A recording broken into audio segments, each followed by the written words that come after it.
അദ്ദേഹത്തെ പരിചയപ്പെടുത്തുന്നതിന് വേണ്ടി പൈസ കുരുമലിനെ ക്ഷണിക്കുകയാണ്. ഔദ്യോഗികതൊന്നുമില്ല, എല്ലാവരെയും ഒറ്റവാക്കി ഈ പരിപാടിയിലേക്ക് സ്വാഗതം ചെയ്യുന്നു. ലബീബിനെ പരിചയപ്പെടുത്തുന്നതിന് വേണ്ടി ഫൈസൽ കുരുമലിൽ.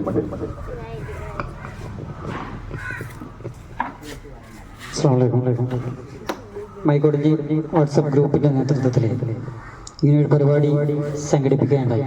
ഏതായാലും ഇതിന്റെ കമ്മിറ്റി ഭാരവാഹികൾക്കും ഗ്രൂപ്പ് അംഗങ്ങൾക്കും പ്രത്യേകം അഭിനന്ദനങ്ങൾ അറിയിക്കട്ടെ. ഞങ്ങൾക്ക് ഇങ്ങനെ ഒരു അവസരം ഇവിടെ നൽകിയതിന്. നിങ്ങൾ DMF-നെ കുറിച്ച് പറയുകയാണെങ്കിൽ ഏകദേശം 6 വർഷത്തിലേറെയായി ജീവകാരുണ്യ പ്രവർത്തന മേഖലകളിലും റെസ്ക്യൂ, അതായത് ആക്സിഡന്റുകൾ, ദുരന്തങ്ങൾ സംഭവിക്കുന്ന സ്ഥലങ്ങളിലൊക്കെ ഇവിടെ കൊടിഞ്ഞിയിലും പരിസര പ്രദേശങ്ങളിലൊക്കെ നമ്മൾ പ്രവർത്തിച്ചിട്ടുണ്ട്. ഇതിന്റെ ഭാഗമായി കുറെ ആളുകൾക്ക് ഇതിന്റെ ഉപകാരം കിട്ടിയിട്ടുണ്ട്. ഈ ഒരു ഭാഗം വളരെയധികം വറ്റി കിടക്കുകയാണ്. അത് നനയ്ക്കാനുള്ള വെള്ളം അത്ര ഉദ്ദേശിക്കുന്നുള്ളൂ. കൂടുതൽ വെള്ളം കൊടുത്താലും എന്ത് ചെയ്യും? CPR-ന്റെ കൊടുക്കുന്നതിന് മുമ്പ് നിങ്ങൾ വാഹനം പെട്ടൊരാൾക്ക് എന്ത് ചെയ്യും? വെള്ളം കൊടുക്കും, അല്ലെങ്കിൽ ഷോക്ക് അടിച്ചൊരാൾക്ക് വെള്ളം കൊടുക്കും. അതും അറ്റാക്ക് വരാനുള്ള ചാൻസ് കൂടെ ഉള്ളൂ. കൂടുതൽ കൊടുക്കുക എന്നുള്ളതല്ല, കാരണം ആ ടൈമിൽ നമുക്ക് ഉണ്ടാകുന്ന നമ്മളെ സിൻസിയറിറ്റിയാണ്. നമ്മളെന്ത് ചെയ്യും? അമിത ആവേശമാണ്. പക്ഷെ അതിനൊക്കെ ഒരു അളവുണ്ട്. അതുകൊണ്ട് പറഞ്ഞാൽ വെള്ളം കൊടുക്കണം തന്നെയല്ല, പക്ഷെ കൊടുക്കുക എന്ന് പറഞ്ഞാൽ നമ്മൾ സാധാരണ നിങ്ങളെല്ലാം ചെയ്യുന്ന പർപ്പസ് എന്താന്ന് വെച്ചാല് ചെയ്യാന്ന് പറഞ്ഞ പർപ്പസ് എന്താന്ന് വെച്ചാല് ഇതുപോലെ എന്ത് ചെയ്യാം, ജസ്റ്റ് അവർക്ക് നനയ്ക്കാനുള്ള ഒരു സ്പൂൺ വെള്ളമൊക്കെ മതി, ധാരാളം, ഒന്നും പറ്റൊന്നുമില്ല. കൂടുതൽ വെള്ളം കൊടുക്കരുത്. CPR-ലേക്ക് വീണ്ടും വരാം.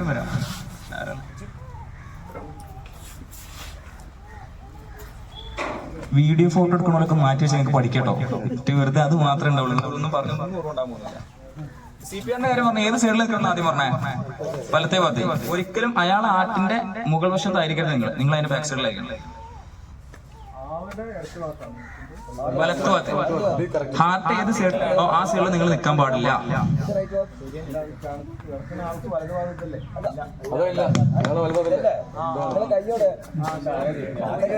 നമ്മളെ ഇടത്ത് വലത്തോട്ട് പറഞ്ഞേ, എടുക്കുന്ന ആളുടെ ഇടത്ത് വലത്ത്. കാരണം ഹാർട്ട് ഏത് സൈഡിലാണോ ആ സൈഡിൽ നിന്നിട്ട് എന്ത് ചെയ്യാൻ പാടില്ല, നിങ്ങള് CPR കൊടുക്കാൻ പാടില്ല. മനസ്സിലായോ? ഹാർട്ട് സൈഡിൽ നിന്ന് കൊടുക്കരുത് കേട്ടോ. കാര്യമായിട്ട് ഭയങ്കര പ്രശ്നമുള്ള സംഭവം. അതുകൊണ്ട് പറഞ്ഞേ. കാരണം ഇയാൾ എന്താണ് രോഗം, ഇയാൾക്ക് വേറെ രോഗമൊന്നും നമുക്ക് അറിയില്ല. നമ്മൾ വണ്ടി തട്ടിക്കെടുക്കുന്ന ഒരാളാണെങ്കിൽ റോട്ടിൽ നിന്ന് സ്പോട്ടിലേക്കാണ് നമ്മൾ കാണുന്നത്. അവിടെ പോയി ആവശ്യത്ത് കൊടുത്താല്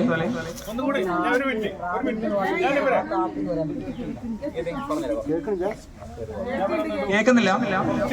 കുറച്ചൊന്ന് മുന്നിൽ കിട്ടാൻ അതാ ഞാൻ ആദ്യം പറഞ്ഞു.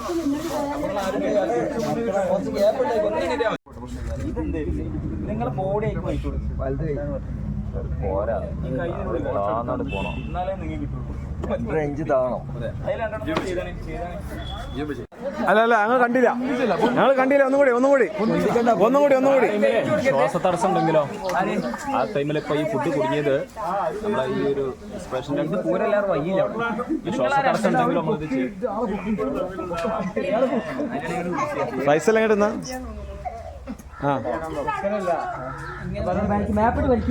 അമർത്തിയിട്ട് ശരീരം പൊങ്ങനെ തവാന പാടില്ല.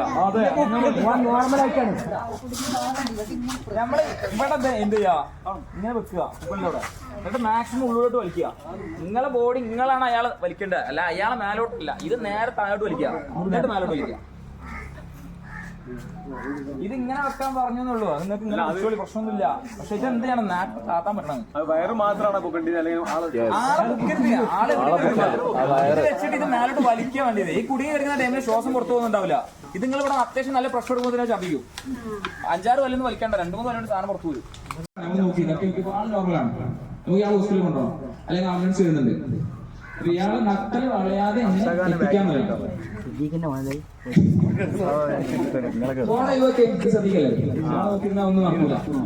ഓട്ടം പിടിച്ചാൽ നിർത്തി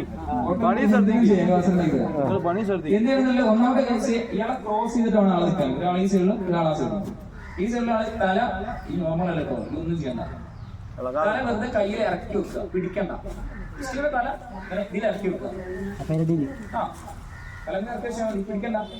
ഇവിടെ ഉള്ള ആളെന്ത് ചെയ്യുക, അതേപോലെ 2 കാലും കയ്യിൽ അതേപോലെ ഇറക്കി വെക്കുക, പൊക്കരുത്. ഇറക്കി വെക്കുക. മനസ്സിലായോ? പറഞ്ഞു മനസ്സിലായിട്ടുണ്ടാവും. ഈ സൈഡിലുള്ള കൈ ഇറക്കി വെക്കുക, ഇവിടെ ഉള്ള ആള് തല കയ്യിൽ ഇറക്കി വെക്കുക.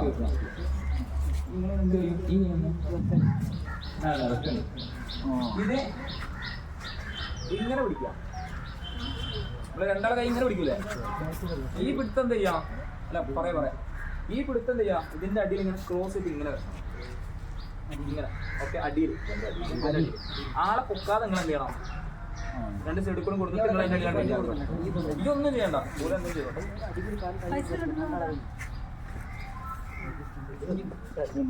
ഇങ്ങനെ ബെൻഡ് ആവോളം നിൽക്കുക, അല്ല ഇങ്ങനെ പിടിക്കരുത്. ഒരാളങ്ങനെ ക്ലോസ് ആയിട്ടാണ് വരേണ്ടത്. നമ്മളൊന്നും പറഞ്ഞത് നിങ്ങൾ ചെയ്തോ കൈ അടിക്കണം പറഞ്ഞു. അത് നിങ്ങൾ അതിനെ കിട്ടും. നമ്മളൊന്നും പറഞ്ഞില്ല. ഇങ്ങോട്ടുള്ള പ്രശ്നങ്ങൾ നമ്മൾ പറഞ്ഞുതരാം.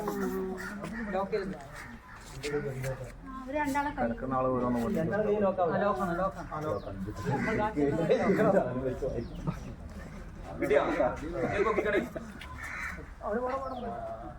നട്ടില് വളയുണ്ടോ? നടക്കാൻ പറ്റുമോ? അവിടെ വെക്ക്.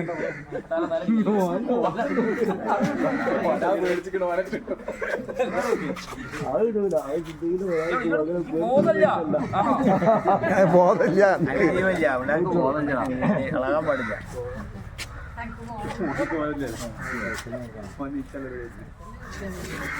നട്ടെന്ത് ചെയ്യാ?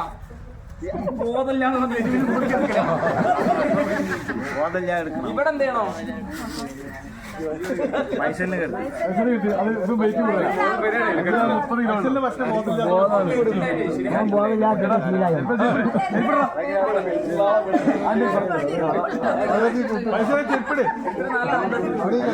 ഇതിപ്പോ കനം ചാത്ത ആള് വെക്കേണ്ടി വരുമോ?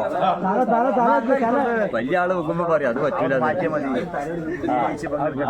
വീണാളെ മാറ്റി വെച്ചിട്ട് അതാണ് സാധനം. അതിനെ എങ്ങനെയും കൊണ്ടാ ഞാൻ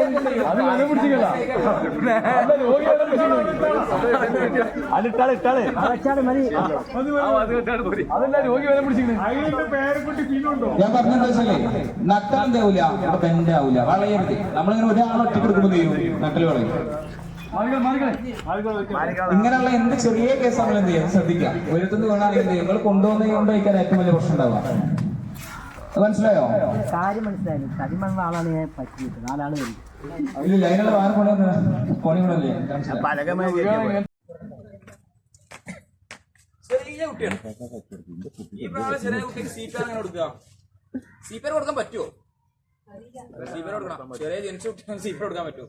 പക്ഷെ നിങ്ങള് വിരല് മൊത്തത്തിലല്ല, ഇവിടെ അല്ലേ 2 വിരല് നിങ്ങൾ നേരത്തെ പറഞ്ഞോട്ടെ. ഇങ്ങനെ വെച്ചിട്ടുണ്ടെങ്കിൽ ഈ സാധനം ഇവിടെ തട്ടോളം. നമ്മൾ വലിയത് പറഞ്ഞു അത്രയും വലിയ വെക്കുമ്പോൾ വരിയിൽ കിട്ടും. ചെറിയ കുട്ടികളെ കേസാണ് എന്ത് ചെയ്യാം? 2 വിരല് വെച്ചിട്ടാണെങ്കിൽ ചെയ്യേണ്ടത്. അത് ഈ പറഞ്ഞ പോലെ മുപ്പണം തന്നെ. കൈ നേരെ വെക്കുക. ഒന്നും വേണ്ട, 2 വിരലും മാത്രം. ചൂണ്ടുവിരലും മറ്റാണെങ്കിൽ കുറച്ചും കൂടി പ്രസ് ചെയ്യാൻ പറ്റും. ഇത് വാരില് പൊട്ടൊന്നുമില്ലല്ലോ അല്ലേ? പൊട്ടണല്ലേ? പൊട്ടണം.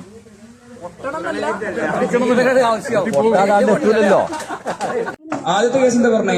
മടക്കിയിട്ട് ഉള്ളിലിടുക. രണ്ടാമത്തെ എന്താ പറഞ്ഞേ? മടക്കിയതിന്റെ മേലെ പുറത്ത് വെക്കുക. ഇത് മടക്കി ഒരാൾക്ക് എടുക്കാനുള്ള ഗ്യാപ്പ് മതി. തോന്നുന്ന സ്ഥലം വേണ്ട. ഇതാകുമ്പോ ഇതൊന്നുമില്ല. ആളെ വെയിറ്റ് ചെയ്യുമ്പോൾ ഓട്ടോമാറ്റിക്കലി